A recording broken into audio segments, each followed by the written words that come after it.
Alright, so ladies and gentlemen, today we're going to do a little bit of an intro into genetics. We're going to talk a little bit about Gregor Mendel and his studies, and it'll be a nice segue into doing monohybrid crosses.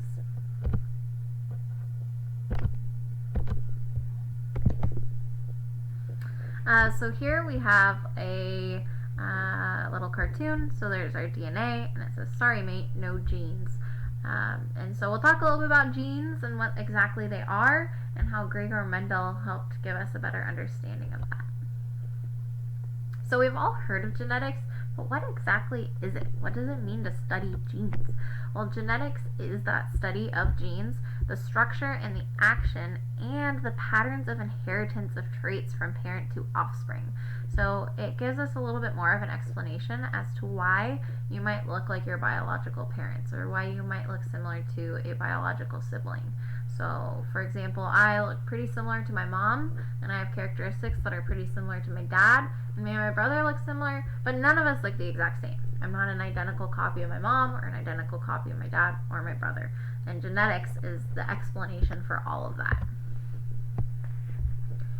So nowadays, right, we have so much knowledge about the DNA. We have the human genome mapped, we have lots of other organisms mapped. You can swab your cheek, send it in, and get your whole genealogical background, right? They can tell you where your family migrated from and all that type of stuff.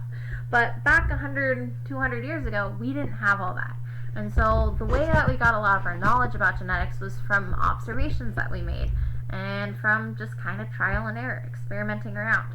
So a lot of farmers had been doing tests with genetics the whole time. They just didn't necessarily know it as genetics. So they might have a delicious pea that tastes great and doesn't have any of like the mealiness, and so then they breed those and they create more peas like that. That trait got passed down.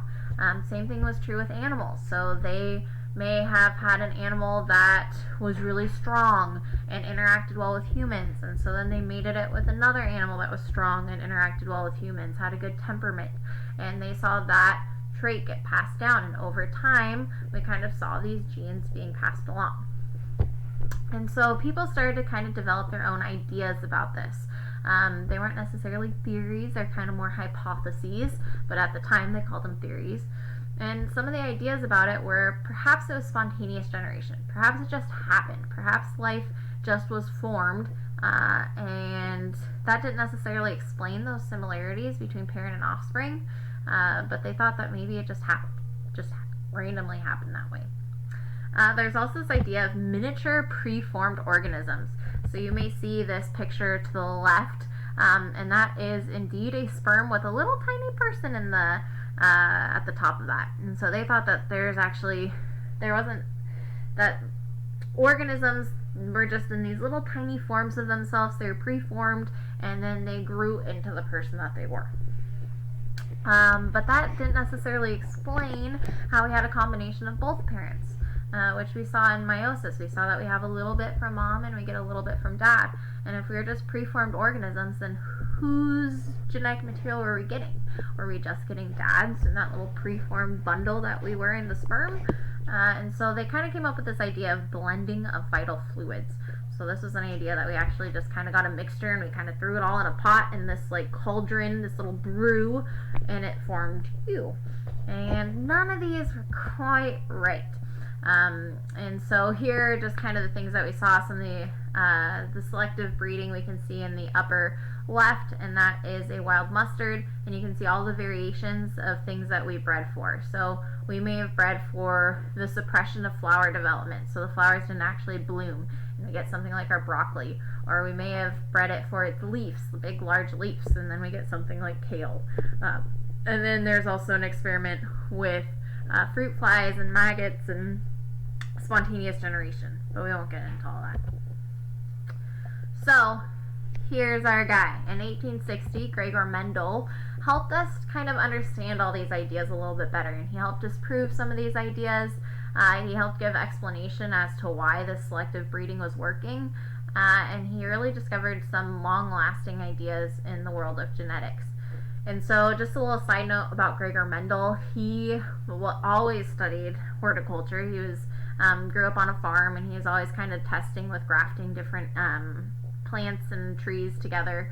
And he went to school, but his family didn't have very much money, so he ended up actually going to a monastery, became a friar, and while he was there, he was able to study all this stuff without having to pay all the debt that he was accumulating while he was in school. And so while he was there as a friar, he studied pea plants. And he studied pea plants because they have a whole bunch of different traits. They have different colors, they have different textures, they have different flowers, they have different pea pods, all these different things that he could study one at a time. And so he studied at first like the texture of the pea. So he looked at a round pea versus a wrinkled pea. He looked at a yellow versus a green. But he only looked at one at a time. He didn't look at round and yellow. He just looked at within that same trait. And you can imagine how many peas this guy created. So he did thousands and thousands of crosses, and he spent all of this time just watching peas grow, which those of you that have me in bio know that this would be a man after my own heart. So I love watching grass grow. He likes watching peas grow. I think we would have gotten along quite well. But what he did is, with all of this data, he then mathematically analyzed it, which is something that hadn't really been done yet. And so he's actually able to put a number to some of these inheritance stuff, right? He was able to say, well, 90% of the time they get this, or 75% of the time they get this. And from that, he was able to understand how things get inherited so much more. So here we can see kind of how he did this. So the way that the plants he was able to breed selectively was by actually self-pollinating. So again, imagine how much time this had to have taken. He went from one, the purple flower, collected the carpel. He then used it to pollinate the other plant to produce offspring from those two. Pretty crazy, pretty intense. And then there's this pretty funny comic to the right. Brother Mendel, we grow tired of peas, right? Because, they're growing peas to eat. He was kind of growing them as this experiment, but they weren't going to let those peas go to waste. So they were eating a lot of peas. Hopefully they had some split pea soup. And so one of these major findings that Mendel discovered in the process of studying these peas was this idea of dominant and recessive traits. He noticed that there are some traits that kind of overrode the other, that they would mask the other trait and prevent its expression. And he noticed that it may disappear, but it could also then come back, these recessive traits.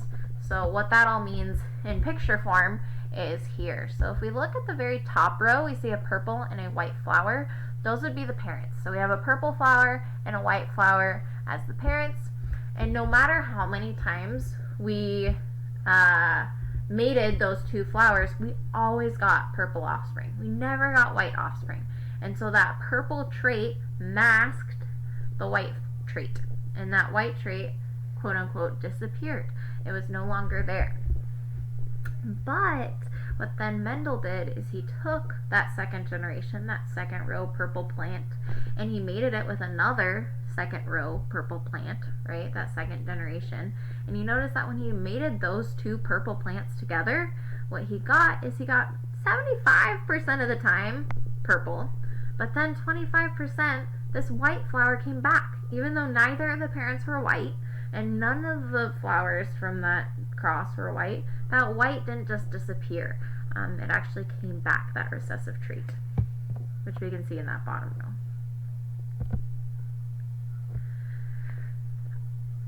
Another finding, so one of the findings was that idea that there might be a dominant and a recessive trait. Another principal finding from Mendel's work was the law of segregation. And so this said that for each trait, organisms have two genes. That's our homologous pair that we've talked about, diploid, right? They got a pair from one parent, and they got a copy from one parent, and a copy from another parent. So if we're looking at humans, chromosome 1, right, we got a copy from mom and we got a copy from dad. Same thing's true with our pea plants. They got a copy from one parent and a copy from the other. But in the formation of the egg and the sperm, we get a random pair. That's just because they are going to randomly assort themselves, or randomly separate themselves during anaphase. So law of segregation, when they're getting pulled apart, that is happening randomly. The other thing, so the third finding, is the idea of independent assortment, which kind of goes hand in hand with the law of segregation. So while this is talking about how they get separated, the genes segregate from each other, the mom's copy and dad's copy separate from one another, this is kind of talking about how they separate. So they're going to independently assort. So even though I might get mom's copy of chromosome 1, I then might get dad's copy of chromosome 2. Okay, because they're randomly aligning on that metaphase plate during that phase. And it's random. So here we can see those things. So if we look at that top row, we can see those homologous pairs. We can see the big blue chromosome with the big red chromosome. We can see the little blue chromosome with the little red chromosome. And we can see that the way they align on the metaphase plate might be different. So in the image on the left, both of the chromosomes from dad are on the left side, whereas on the picture on the right, we see that they're actually on opposite sides of each other. And so those homologous pairs are going to separate. So in between the top row and the second row, we see the homologous pairs separating from each other, segregating from one another. So top picture, they're independently assorting. Second picture, they're segregating, the law of segregation. And then at the end, you can see how this results in so much variation. So we have the combination 1, you could end up with combination 2, but then you could also end up with a combination 3 or 4. And that's just looking at 2 chromosomes. Imagine if we're looking at all 23 chromosomes in humans, we can start to think about how many different varieties of gametes we could end up with.